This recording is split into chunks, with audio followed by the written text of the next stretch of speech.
Hi guys, welcome to the 12 days of foundation. I'm going to be reviewing 12 foundations over the next 12 days. This is all inspired by Taylor's 15 days of foundation with a little holiday spin. I do this once a year. Today we're going to be chatting all about the newest foundation from Too Faced, which is the Too Faced Do You. I used this in a kind of recent, about a month and a half back, Get Ready With Me, and a lot of you wanted to see this actually reviewed with a wear test throughout the day. I will be showing you a flash photo before and after. Timestamps will be listed down below. In addition to that, I will have other oily skin videos listed down there, other foundation playlists, skincare, along with shades that I am in more popular foundations. So let's go ahead and get this on my face. So this foundation is a little bit scary to me because it does say it's long wearing, but it also says it has a dewy finish, it's hydrating and brightening. So generally I like hydration and I like a natural finish, but dewy is something I generally stay away from because I have an oilier skin type, and in addition to that, my face just like sweats a lot if I get any bit hot. So having something that's already dewy is a little bit dangerous in my opinion. This foundation does retail for $36 American on the Ulta website. You can also purchase it from Too Faced. It is not available on Sephora, so if you are Canadian, you need to purchase from Ulta or from the Too Faced website, which you can do both. Comes in 20 different shades, which is a little bit lower than Too Faced generally does for their foundations, that they seem to expand after the fact. I have the shade Sand here, which is what I wore in the Peach Perfect, which I love. I will link to that down below. It may be a little light for me right now, so I do have Mocha, which I might mix in, but if you want to see just Sand on my face, I do have that in the Get Ready With Me. So I'll prime this half of my face to see if that helps at all.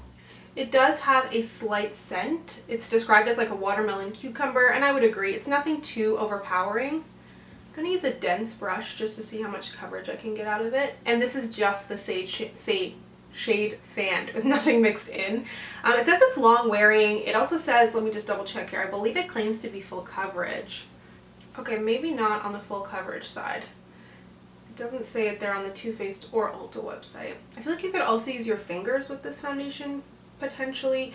I think you could definitely use it with a sponge too, but that would obviously take away from the coverage. So it depends like what you're looking for, but I actually like it with this dense brush.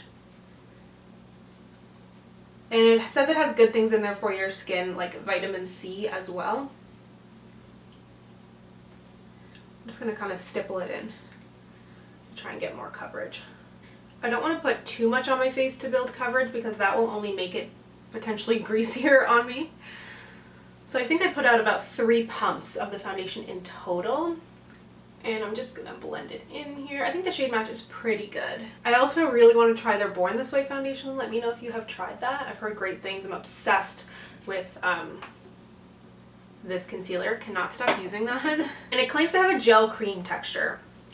I would say it doesn't feel like a gel cream like a moisturizer gel cream, but it does have kind of a gel-ish texture.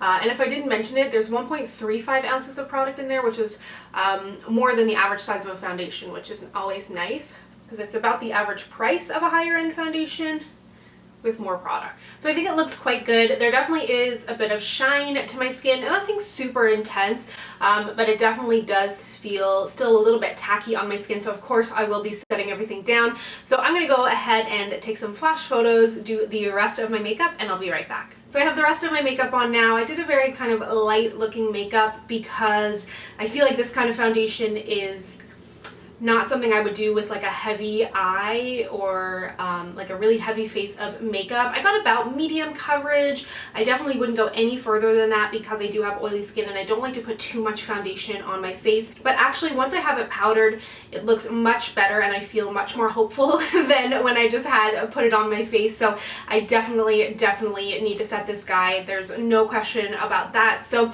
really happy with the way things look though. I think things look really natural, really nice. Now that I've bronzed, the shade looks a little bit better for me as well. As for photos, I think it looks really good here in my lighting. Super natural, definitely a sheen to my skin. And then surprisingly in flash photo, I was expecting flashback just because the shade match is not perfect.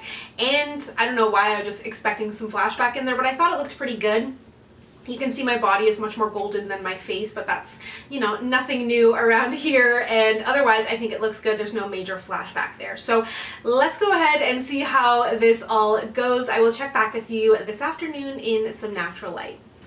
Hey guys, coming to you with a midday check-in. Surprisingly, things look really good. The first time I tried this in that Get Ready With Me, I was like so sweaty by the end of the video. So I think it was because I didn't really take any precautions to make sure that it stayed on my face, because I was trying a bunch of products at a time and I was in front of hot lights. So today, as I will be doing in all of my reviews, I'm using the same powders I didn't use the same concealer today, but I'm using the same powder in every review that will be happening for the most part throughout the 12 days of foundation. So what I did was I pressed the Too Faced Peach Perfect powder into my face once the foundation was on, and then used the Charlotte Tilbury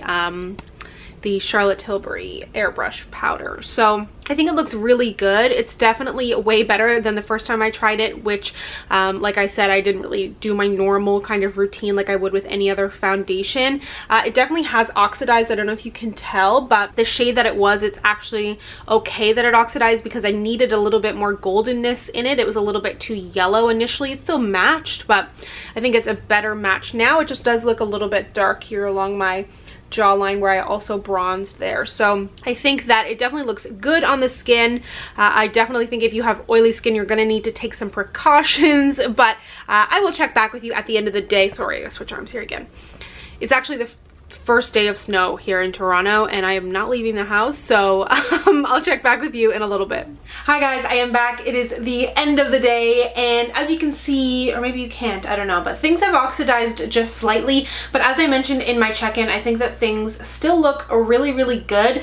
I do want to mention, and I have talked about this a little bit before, but my skin type is not the oil production factory that it once was. It has changed a little bit. It might be partially due to the medication that I'm on, and then also my skincare. I've been doing a lot more moisturizing, a lot more oils, and it really has started to balance my skin. That being said, I'm still oily. I'm just not dripping like I once was. So once I come off this medication, it may change again. I'm not really sure, but I do want to let you know that, just in case you're comparing this to reviews from say like 2 years ago where I was oily no matter what at the end of the day. So my reviews have changed a little bit. The standards are a little bit different, but I'll always try to give you as much information as I can. Right off the bat, I will say that if you do have an oilier skin type, I would go with the Peach Perfect foundation over this one. It did perform really well today, but like I said, it was a very chill day, and my oils will still come through even if it is a chill day. But that being said, the first time I wore this in that foundation review, I had used a sponge and my face felt like it was melting off by the end of filming that video, and it was only about say 45 minutes of me filming. So definitely recommend the Peach Perfect if you have an oilier skin type. If you have a normal to dry, this may be a good one, or if your combination perhaps. I don't feel like the dewiness really stuck around though. I did put quite a bit of powder on my face though, so it's just kind of some things to keep in mind. And if you can get to an Ulta, I recommend it, like any foundation, picking up a sample. And I know I was talking about in the beginning that I saw somewhere that it said it was full coverage, and that's actually on the tube of the bottle. Where is it? It says full coverage here, but I didn't really see that on the Sephora or on the Ulta or Too Faced website unless I just missed it.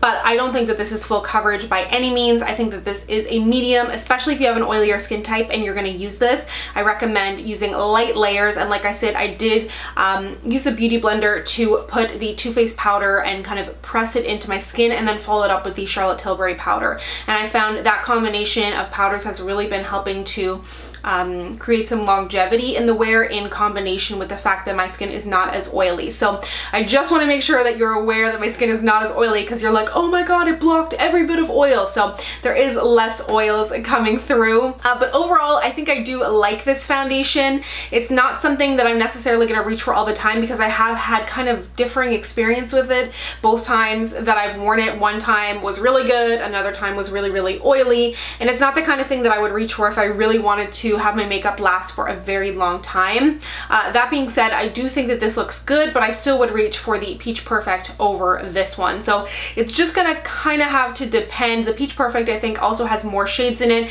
and it is available at Sephora for Sephora, which is going to be easier for Canadians and just about everybody because you do, most people have access to a Sephora or an Ulta depending on where you live, especially in Canada. So there you have it. That is day 1 of the 12 days of foundation. Stay tuned for day 2. Of course, that is coming tomorrow. And if you'd like to connect with me, you can find me on Instagram, Twitter, and Facebook at SamanthaJaneYT, and I'll see you guys next time. Bye.